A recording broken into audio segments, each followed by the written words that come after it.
Welcome to BRK healthy life style with Lakshmi. So ప్రెగ్నెన్సీలో హార్ట్కి సంబంధించి ఎలాంటి కాంప్లికేషన్స్ వస్తాయి, ఎలాంటి హార్ట్ ఇష్యూస్ ఉన్న వాళ్ళు ప్రెగ్నెన్సీని ప్లాన్ చేసుకోకూడదు, సో తీసుకోవాల్సిన జాగ్రత్తలు ఏంటి, పూర్తి వివరాలు తెలుసుకుందాం. మనతో పాటు ఉన్నారు ప్రముఖ ఇంటర్వెన్షనల్ కార్డియాలజిస్ట్ డాక్టర్ ప్రణీత్ గారు. డాక్టర్ గారు నమస్తే అండి. నమస్తే అండి. డాక్టర్ గారు, హైపర్ టెన్షన్ అనేది వెరీ కామనా, వెరీ డేంజరా? హైపర్ టెన్షన్ అగైన్ వీటిలో రెండు హైపర్ టెన్షన్స్ ఉన్నాయి. ఒకటి, ఒక వ్యక్తి ముందుగానే హైపర్ టెన్షన్ ఉంది, వాళ్ళు ప్రెగ్నెంట్ అయ్యారు. రెండోది, ఇదివరకు హైపర్ టెన్షన్ లేదు, ప్రెగ్నెంట్ అయిన తర్వాత హైపర్ టెన్షన్ వచ్చింది. So two different entities. So pregnancy induced hyper tension అంటాం, పిఐహెచ్. ప్రెగ్నెన్సీ వల్ల హైపర్ టెన్షన్ వచ్చింది. ఇది బై డెఫినేషన్ 5th month లో వస్తుంది. సో 20 weeks దాటిన తర్వాత ఆ వ్యక్తికి వేరే చేంజెస్ రావడం వల్ల, ప్రెగ్నెన్సీ ద్వారా హార్మోన్స్ అననివ్వండి, కెమికల్స్ అననివ్వండి, due to various reasons BP పెరిగింది. ఇది ప్రెగ్నెన్సీ ఇండ్యూస్డ్ హైపర్ టెన్షన్. ఈ ప్రెగ్నెన్సీ ఇండ్యూస్డ్ హైపర్ టెన్షన్ ని కంట్రోల్ చేయాల్సిన అవసరం ఉంది. ఆ హైపర్ టెన్షన్ కంట్రోల్ చేయకపోతే బేబీ గ్రోత్ మీద ఎఫెక్ట్ పడుతుంది, అలాగే మదర్ హెల్త్ మీద కూడా ప్రభావం కనిపిస్తుంది. సో దీన్ని ఐడెంటిఫై చేయాలి, అండ్ ఒకవేళ బీపీ పెరుగుంటే దాన్ని మందుల ద్వారా కంట్రోల్ చేయాల్సిన అవసరం ఉంది. ఇది ఇలాగే వదిలేస్తే మదర్ హెల్త్ ఎఫెక్ట్ అయ్యి మదర్ కి ఫిట్స్ రావడము, అలాగే మదర్ చనిపోయే ప్రమాదం. సిమిలర్లీ ఆ హైపర్ టెన్షన్ ఎక్కువగా ఉంటే బేబీ గ్రోత్ మీద కూడా ఎఫెక్ట్ అవుతుంది. బేబీకి బ్లడ్ సర్క్యులేషన్ సరిగ్గా అందనందువల్ల కూడా వేరే కాంప్రమైజ్ అయ్యి ప్రీమెచ్యూర్ డెలివరీస్, అబార్షన్స్ అయ్యే ప్రమాదం. So early identification, recognition. ఇది వరకు ఆల్రెడీ హైపర్ టెన్షన్ ఉంది, వీళ్ళు ఒకవేళ ప్రెగ్నెంట్ అయ్యారు, దెన్ వీళ్ళలో కూడా హైపర్ టెన్షన్ ఎంత బాగా మనం కంట్రోల్ చేసాము అనే దాన్ని బట్టి ఉంటుంది.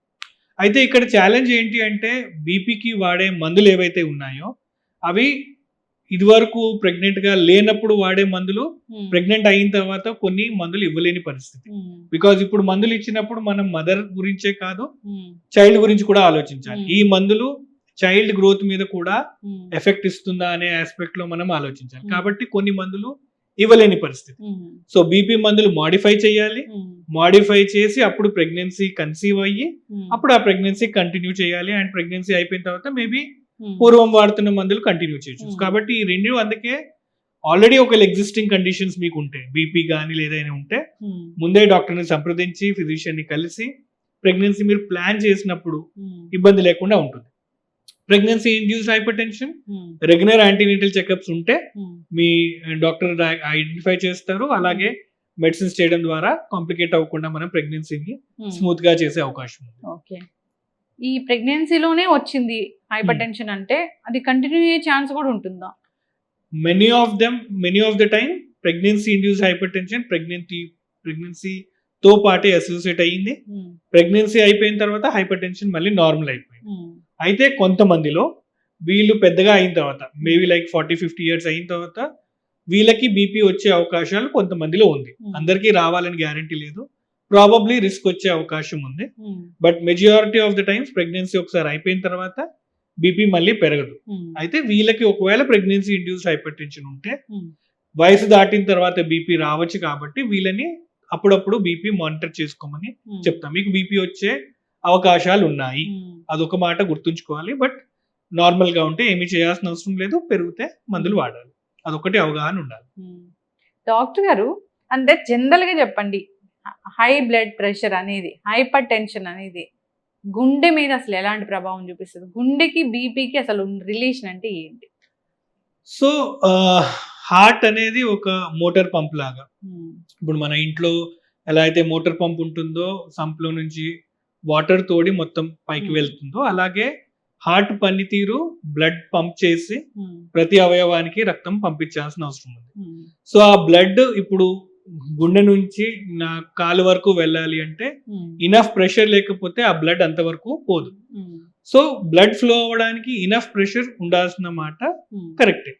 బట్ ఒకవేళ ప్రెషర్ ఎక్కువగా ఉందనుకోండి, దెన్ ఆ ప్రెషర్ ఎక్కువ ఉన్నప్పుడు సేమ్ అమౌంట్ ఆఫ్ బ్లడ్ ని పుష్ చేయడానికి, బికాస్ ప్రెషర్ ఎక్కువ ఉంది కాబట్టి రెసిస్టెన్స్ ఉంది. సో గుండె ఇప్పుడు బలంగా పంప్ చేయాల్సిన అవసరం వస్తుంది, బికాస్ అడ్డు ఉంది. సో అడ్డుని అధిగమించి బ్లడ్ ని పుష్ చేయాలి కాబట్టి గుండె ఎక్కువగా పనిచేస్తుంది. ఎక్కువగా పనిచేసి ఆ ప్రభావం గుండె మీద పడి ఆ గుండె వీక్ అయ్యే అవకాశం ఉంది. సో ఎంత ఎక్కువగా పెరిగింది, ఎన్ని రోజులు పెరిగింది, దాన్ని బట్టి హార్ట్ మీద లోడ్ పడుతుంది అండ్ హార్ట్ నెమ్మదిగా వీక్ అయ్యే అవకాశాలు ఉంటుంది. అది ఒకటి. రెండోది ఈ రక్తనాళాలు ఏదైతే బ్లడ్ వెళ్తుందో ఈ ప్రెషర్ వల్ల రక్తనాళాల మీద కూడా దాని ప్రభావం కనిపిస్తుంది. ఆ రక్తనాళాలు కూడా ఒకవేళ ప్రెషర్ ఎక్కువైతే చిట్లిపోయే ప్రమాదం ఉంది. అలాగే ఆ చిట్లిపోకుండా ఆ బ్లడ్ వెజల్స్ కూడా మాడిఫై అయ్యి స్టిఫ్ అయిపోతాయి. ఆ స్టిఫ్ అయిపోయి దానివల్ల కూడా బ్లాకేజెస్ వచ్చే ప్రమాదం, దానివల్ల హార్ట్ అటాక్ కానీ స్ట్రోక్ కానీ వచ్చే అవకాశం. సో బ్లడ్ ప్రెషర్ అనేది ప్రతి అవయవాల మీద దాని ప్రభావం ఉంటుంది. కంటి నుంచి కాలు వరకు ప్రతి అవయవానికి రక్త సరఫరా రక్తనాళాల ద్వారా అందుతుంది. అండ్ ఆ అవయవానికి తగ్గ రక్తనాళాలు ఎఫెక్ట్ అవుతే ఆ అవయవాల మీద దాని ప్రభావం కనిపిస్తుంది. సో అందుకని బ్లడ్ ప్రెషర్ సైలెంట్ గా ప్రతి అవయవం మీద దాని ప్రభావం కనిపిస్తుంది కాబట్టి సైలెంట్ కిల్లర్ అంటాము. వాటిని ఐడెంటిఫై చేయడం ఇంపార్టెంట్, కంట్రోల్ చేయడం ఇంపార్టెంట్. అలా వదిలేసినప్పుడు దాని అన్ఫార్చునేట్లీ ఇర్రివర్సిబుల్ డ్యామేజ్ అయిపోతుంది. అంటే ఇప్పుడు ఎంత ఏజ్ వరకు ఈ ప్రెగ్నెన్సీ ప్లాన్ చేసుకుంటే ఇలాంటి ఇష్యూస్ అన్ని రాకుండా ఉంటాయి, కాంప్లికేషన్స్? ఏ ఏజ్ అనేది లిమిట్ అనేది ఉంది? లిమిట్ అంటూ ఏమీ లేదు. అగైన్ మన మారుతున్న లైఫ్ స్టైల్ బట్టి ప్రెగ్నెంట్ ఇది వరకు 30 లోపలే అవ్వాలి అని చెప్పేవాళ్ళం. బట్ దీస్ డేస్ 30 దాటి ఆల్మోస్ట్ 40s తర్వాత కూడా ప్రెగ్నెంట్ అవుతున్నారు, కన్సీవ్ అవుతున్నారు. వాటిలో ఛాలెంజెస్ ఏం లేవు. ఓన్లీ థింగ్ ఏంటంటే ఒకవేళ ఆల్రెడీ ఎగ్జిస్టింగ్ హెల్త్ ఇష్యూస్ ఏమైనా ఉంటే ముందుగానే సంప్రదించి వాటిని మనం కరెక్ట్ చేసుకోవడం ఒకటి ఇంపార్టెంట్. ఆల్రెడీ ఒకసారి మనం కన్సీవ్ అయిన తర్వాత డాక్టర్ని సంప్రదించి మన ప్రోగ్రెస్ ఆఫ్ ప్రెగ్నెన్సీ కరెక్ట్ గా ఉందా లేదా అనేది ఫాలో అవ్వాలి. ఏదైనా ఇష్యూస్ ఆర్ ఛాలెంజెస్ ఉంటే దెన్ ప్రాపర్ కన్సల్టెంట్ ని మనం కలిసి, ప్రాపర్ స్పెషలిస్ట్ ని కలిసి, కిడ్నీ డాక్టర్ కావచ్చు, హార్ట్ డాక్టర్ కావచ్చు, వాళ్ళని సంప్రదించి ఆ ప్రాబ్లమ్ ని ట్యాకిల్ చేస్తే both mother and child health safe గా ఉంటుంది. అండ్ ఆ ప్రెగ్నెన్సీ అనేది ఒక బ్యూటిఫుల్ మెమరీ ఉంటుంది. అది ఒక ట్రామాటిక్ ఎక్స్పీరియన్స్ ఉండకూడదు. So awareness and proper action. ధన్యవాదాలు డాక్టర్ గారు.